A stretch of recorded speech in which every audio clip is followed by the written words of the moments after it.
எல்லாருக்கும் காலை வணக்கம். சூப்பராக செலவே இல்லாத ரேஷன் அரிசி வச்சு சூப்பராக ஒரு புட்டு செய்யலாம். செலவே இல்லாத வீட்டில் சக்கரை இருக்குது, நீங்கள் நாட்டு சக்கரை வேணாலும் போட்டுக்கோங்க. என் குட்டீஸுக்கெல்லாம் நாட்டு சக்கரை சாப்பிடாது, அதனால் நான் சக்கரை தான் போட்டு செய்ய போகிறேன். பாருங்கள், ரேஷன் அரிசி நல்லா ஊற வச்சு ஒரு 10 நிமிஷம் கழித்து ஒரு 4-5 முறை கழுவிட்டு நல்லா கழுவிடுங்க. ஒரு 10 நிமிஷம் ஊறின பின்னாடி தான் அந்த அழுக்கெல்லாம் விடும். நல்லா ஒரு 4-5 முறை கழுவி நல்லா வெயிலில் காய வச்சு எடுத்துகிட்டு போய் மிஷினில் நல்லா நெய்ஸாக அரைச்சி தர சொல்லி எடுத்துகிட்டு வந்து, ரொம்ப நெய்ஸாக வேணாம், ஒரு மாதிரி பிசு பிசுன்னு ஆகிடும். ஓரளவுக்கு சொரன்னு அரைச்சிட்டு வந்து நல்லா காய வச்சு மாவு அரைச்சிட்டு வந்தாச்சு.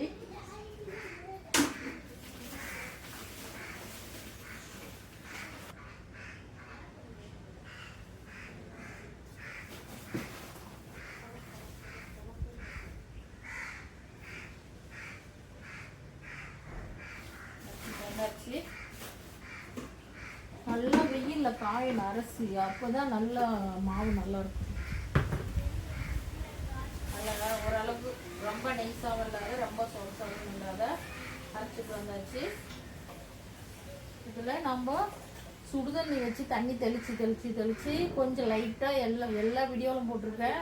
இனிப்புனா கொஞ்சம் சால்ட்டு போடணும், கொஞ்சம் சால்ட்டு போட்டுக்கலாம். சும்மா ஒரே ஒரு சிட்டிகை சால்ட்டு வச்சுட்டு நல்லா கலக்கிக்கணும்.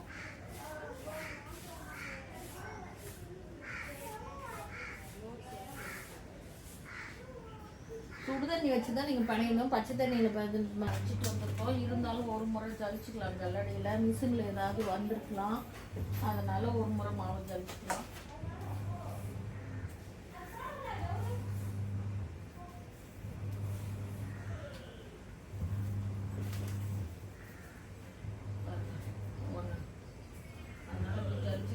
நமக்கு நல்லது. எல்லா மாவையும் கழிச்சுக்கலாம். குட்டீஸுங்க சாப்பிட்ற அளவுக்கு செய்கிறேன்.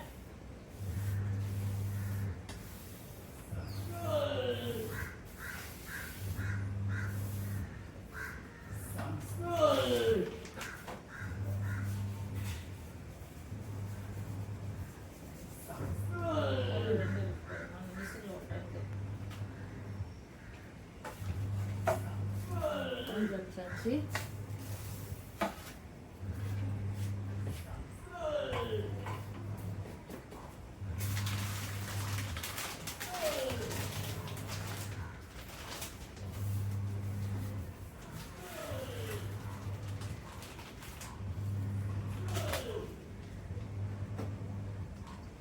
தண்ணி கொதிக்குது, சூடாக இருக்குது. கொஞ்சம் சால்ட் போட்டாச்சு லைட்டாக. அப்படியே தெளிச்சு பண்ணிக்கோங்க. எல்லாத்தையும் ஊற்றிடாதீங்க, அப்படியே லைட்டாக.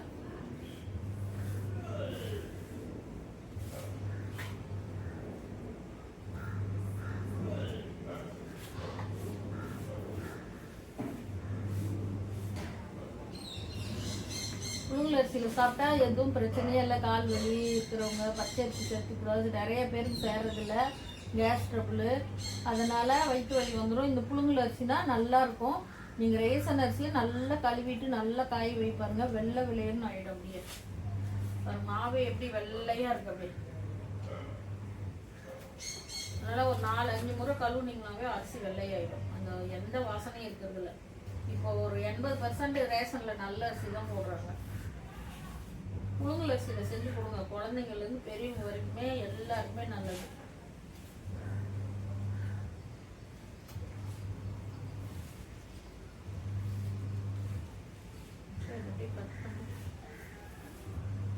நல்லா கொஞ்சம் கொஞ்சமாக தண்ணி தெளித்து உதிரியாக பிணைஞ்சிக்கணும். அப்படியே தெளித்து சுடு தண்ணியில் தான் பிணைக்கணும். தண்ணி சூடாக இருக்கு பாருங்க. உதிரியாக பிணைஞ்சிக்கணும், கெட்டியாக பிணைஞ்சிடாதீங்க.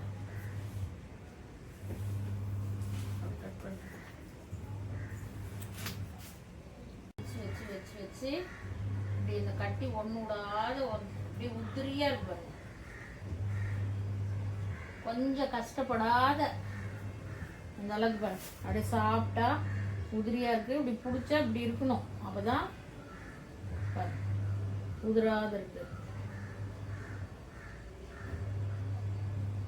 ஒரு கட்டி கூட இருக்கக்கூடாது. நல்லா இப்படி உடச்சி இப்படி கையில் இப்படி பண்ணுங்க பாருங்க, கட்டி எல்லாம் வந்துடும். சுடு தண்ணி தான் தெளித்து தெளித்து பண்ணணும், பச்சை தண்ணி பண்ணாதீங்க, பிசு பிசுன்னு ஆகிடும்.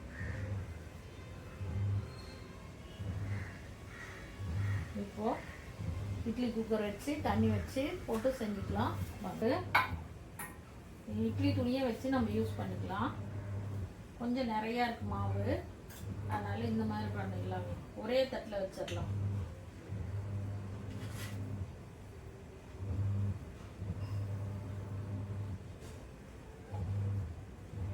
என்ன இப்படி போடான்னு பாருங்க, பாருங்க எப்படி பண்றது. இப்போ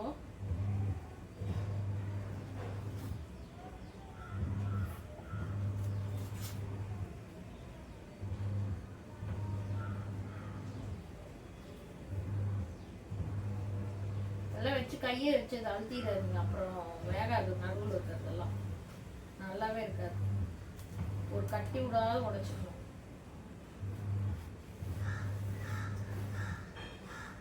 அரிசி உதிரியா இருக்கணும், கட்டியே இருக்கக்கூடாது. இப்போ இப்படி பார்த்திடணும், இப்படி எடுத்து பார்த்திடணும். எப்படி ஐடியா பாருங்க. இது வந்து கேப் இல்லாத இருந்தால் தான் நல்லா சீக்கிரம் நல்லா வேகும். சொல்லுங்களா? இட்லி குண்டானில் வச்சிடலாம். அடியை கொண்டு போய் குண்டானில் அடியில் ஒரு 2 சொம்பு தண்ணி ஊற்றிருக்கேன். நல்லா தண்ணி கொதிக்குது. அடி முடியில் வச்சு பார்த்து வைக்கணும். கொஞ்சம் சாய்ச்சிங்கன்னா எல்லாம் கொட்டிடும். மேலே கவர் பண்ணணும்.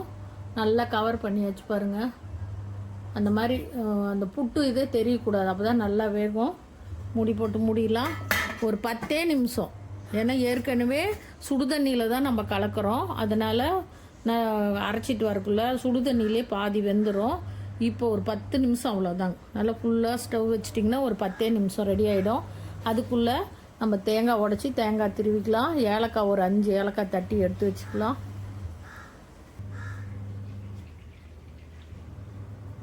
உடச்சிட்டு வந்து இங்கெல்லாம் தேங்காய் விலை அதிகம். ஒரு தேங்காய் 40 ரூபா 45 ரூபா. பையன் கூட வேலை செய்கிறவங்க காஞ்சிபுரத்துக்கு உள்ள அந்த பக்கம் வில்லேஜுக்குள்ளே வேலூருக்கும் காஞ்சிபுரத்துக்கும் நடுவில் சொல்லி வாங்கிட்டு வந்தார். ஒரு தேங்காய் 25 ரூபான்னு வாங்கிட்டு வந்தார். இங்கே இந்த தேங்காய் 50 ரூபாய், இங்கே 25 ரூபான்னு வாங்கிட்டு வந்தார். ஒரு 25-30 தேங்காய் பாருங்க ஃபுல்லாக அதில் வாங்கிட்டு வந்திருக்காரு வீட்டுக்கு. இப்போ இது ஃபுல்லாக திருவிக்கலாம். இந்த ஒரு மூடி போட்டிங்கன்னா தான் செம்ம சூப்பராக இருக்கும். ஃபுல்லாக திருவணும். நீங்கள் மிக்சியிலலாம் அடிச்சிங்கன்னா நல்லா இருக்காது. நம்ம அருவாமனை வச்சு திருவணும். திருவிக்கலாம். ஏலக்காய் ஒரு 5 ஏலக்காய் தட்டி வச்சுக்கலாம். அது ஒரு 10 நிமிஷம் வேகட்டும். வெந்த பின்னாடி எடுக்கலாம். ஆவி பறக்குது பாருங்க, எடுத்தாச்சு. சுட சுட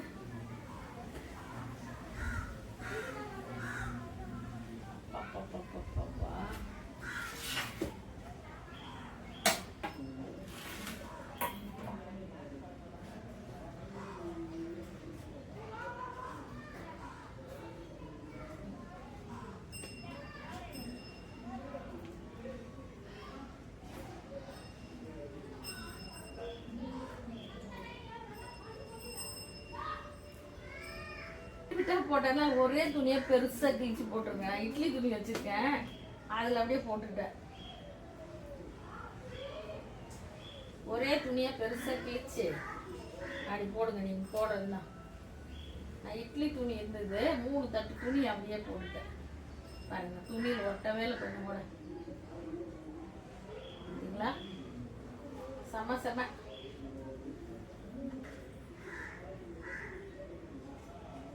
அப்படியே உதிரியா இருக்கு பாருங்க. உடச்சு விட்டுருணும். அப்படியே அடிக்கடிக்கு செய்வேன். இது ரொம்ப பிடிக்கும் எங்களுக்கு எல்லாருக்கும்.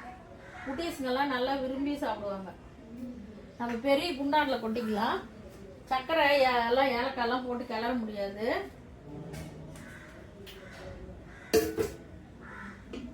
செலவே இல்லாத ரொம்ப டேஸ்டா, உடம்புக்கும் அவ்வளோ நல்லது. புழுங்கல் அரிசினால எந்த ஒரு கால்ட்டும் கிடையாது நமக்கு. நல்லா பாருங்க எப்படி உதிரி உதிரியா இருக்கு பாருங்க. ஒன்னோட ஒண்ணு ஒட்டவே இல்லை பார்த்தீங்களா? சூப்பரா இருக்கா? நல்லா வெந்து அப்படியே சாப்பிட்டா அப்படியே பூவாட்டம் இருக்கு. ஒரு 10 நிமிஷம் அவ்வளோதான். அவ்வளோதான். எவ்வளோ நல்லா இருக்கும் பிரியா.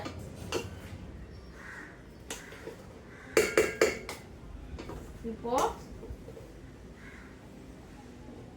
கரண்டி போட்டு கூட கொதிக்குது. இந்த சூட்லேயே நம்ம சர்க்கரை போட்டுக்கணும், தேங்காய் போட்டுக்கணும். ஃபர்ஸ்ட் சர்க்கரை போட்டு கிளறுங்க.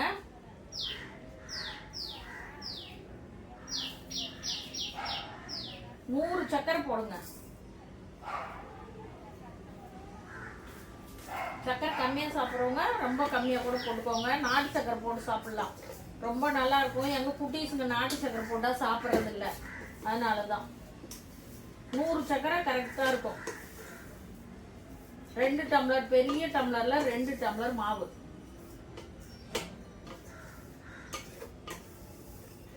அது பாருங்க 2 டம்ளர் தான் எடுத்து எவ்வளோ ஆயிருக்குன்னு.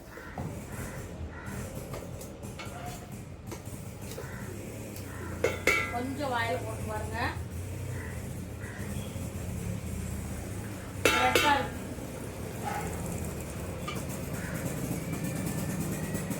5 ஏலக்காய் தட்டி போடுங்க, அப்படி இல்லை 2 ஏலக்காயா போடுங்க. ஏலக்காய் தான் இது டேஸ்ட்.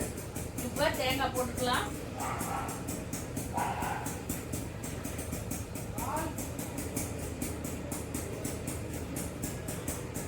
நான் ஒரு தேங்காயில ஒரு மூடி அப்படியே திருப்பி வச்சிருக்கேன். தேங்காய் போட்டாச்சு.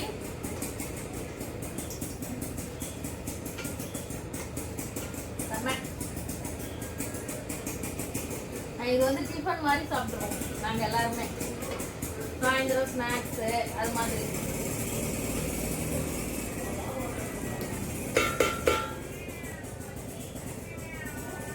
கொஞ்சம் சாப்பிடலாம், ரொம்ப ரொம்ப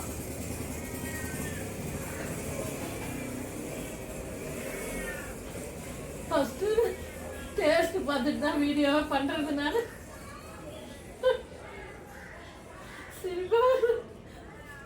ரொம்ப டேஸ்டா இருக்குங்க. செம செம வேற நிறைய ஒரு கட்டி இல்லை, ஒன்னோட ஒன்று இல்லை, சூப்பரா இருக்குங்க.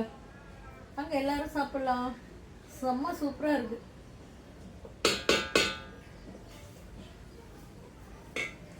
தேங்காய் வேணுங்கிற அளவு பார்த்துக்காங்க. நான் ஒரு தேங்காய் அப்படியே திருவுனேன், அரை தேங்காய் போட்டுட்டேன். தேங்காய் எவ்வளோ போடுமோ அவ்வளோ நல்லா இருக்கும்.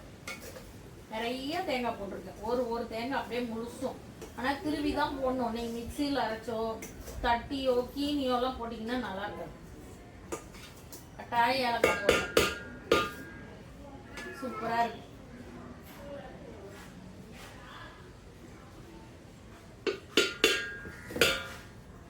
சூப்பராக புட்டு ரெடி ஆயிடுச்சு, வாங்க சாப்பிடலாம்.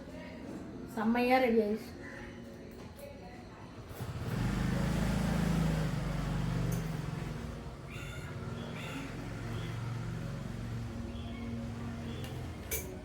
நீங்களும் இதே மாதிரி செஞ்சு சாப்பிட்டு பாருங்க, செம்மையாக இருக்கும். செலவே இல்லாமல் டேஸ்ட்டாக எல்லாரும் விரும்பி சாப்பிட்ற அளவுக்கு புழுங்கலரிசியில் ஒரு புட்டு ரெடி.